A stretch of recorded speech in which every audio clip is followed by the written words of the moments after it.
It's easy to get too focused on the day-to-day tasks that happen here on Earth. While you're here safe and sound on the ground, trying to figure out what you're going to be putting in your protein shake for the day, there's thousands of aircraft in the sky yearning to land at their destination airports. The primary duties of an air traffic controller are to coordinate and expedite the movement of air traffic and to ultimately prevent collisions.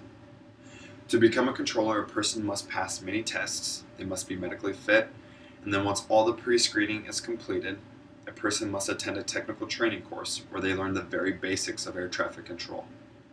Once training is completed, the person will then apply to a facility of their choosing, whether it be in the United States or abroad. There are 3 different types of facility a person can work at. The first being a control tower. Controllers at control towers control all ground movement procedures of all aircraft, as well as issue takeoff clearances and issue landing clearances for aircraft. The second type of facility is called approach control facilities. There are two types of approach control facilities. The first being RAPCON, which stands for Radar Approach Control, and that's a military facility. And the second one is a TRACON, which stands for Terminal Radar Approach Control, and they are civilian facilities. They're both responsible for around 40 miles of airspace as opposed to Tower, which is only responsible for about 5 miles of airspace. Going back to approach control facilities, they're also responsible for sequencing arriving aircraft to the airport of the intended landing. So they follow in a line basically to the airport of intended landing.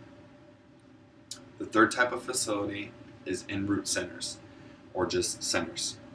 Centers are responsible for performing air traffic duties for aircraft at high cruising altitudes or at mid-flight.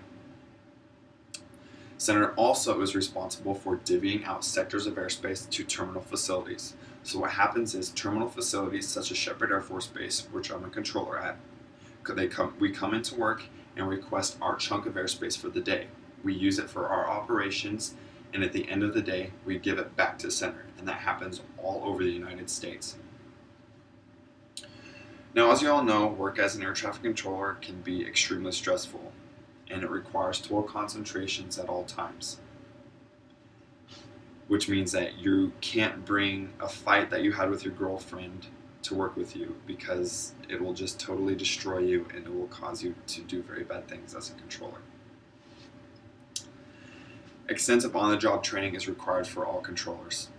If you don't make it, you wash out. If that's plain and simple. Nights, weekends, and rotating shifts are very common for air traffic controllers to work. And to go along with all of the stress and the challenging of the job and on-the-job training comes the pay. Now, as military, I get paid based on my rank, but my civilian counterparts that I work with at Sheppard get paid about $110,000 to $120,000 a year, which changes with each base you go to, as well as each facility you go to. And as I stated earlier, I am a controller at Sheppard Air Force Base. And Sheppard is unique because we are part of the NJEP program. NJEP stands for Euro-NATO Joint Jet Pilot Training Program. And it's a multinationally manned and managed flying training program chartered to produce combat pilots for the United States Air Force and the NATO alliance of 13 countries. Now, what happens is 12 countries, the 13th being the United States, send student officer pilots to the United States, and they pay the United States to train them to become fighter pilots so we can fight alongside them in combat later on.